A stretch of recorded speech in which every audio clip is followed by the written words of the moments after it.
Huwag niyo lang agawin sa akin ng Apex at babagsak ito. Challenge accepted. Ang susunod na programa ay rated PG. Ito ay nangangailangan ng patnubay at gabay ng magulang para sa mga batang manonood.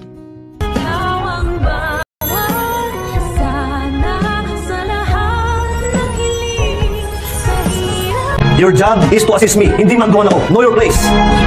At ayun na nga, tuluyan ng naging kontrabida itong si Doc Moreno at lagi na niyang pinag-iinitan ang batang doktora na si Doktora Annalyn Santos sapagkat habang pasyente nila ang Professor ni Carlos at ni Robert noong nag-aaral pa lang ang dalawang ito sa med school, makakasundo kasi ni Annalyn at pupurihin siya ng prof ni Robert at ni Carlos. Kaya naman dadagdag sa pagkainis ni Carlos kay Annalyn ang pagkumpara ng matandang guro sa batang doktora sa ama nitong si Robert. Hindi nga daw kasi maipagkakaila na tatay talaga ni Annalyn si Robert dahil napakatalino nito. Kaya naman naisip na naman ni Carlos na kahit anong gawin niya para maging magaling ay hindi siya magiging top 1 dahil mas matalino sa kanya si Robert. At alam ni Carlos na hindi lang naman kasi sa school top 1 itong si Robert, maging sa puso ni Tisay at ni Annalyn. At kahit ano pang magandang research ang gawin nitong si Annalyn ay pagagalitan pa ito ni Doc Carlos. Pagsasabihan niya ang batang doktora na huwag daw itong bida-bida at ilugar ang sarili niya. Presidente pa lang naman daw kasi si Annalyn sa Eastridge at ang gampanin niya ay maging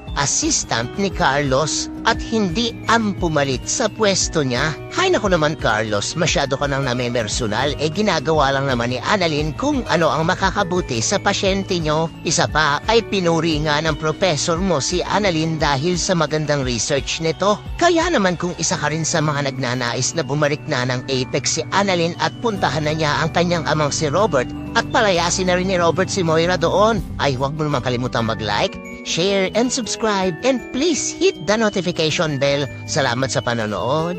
Paalam!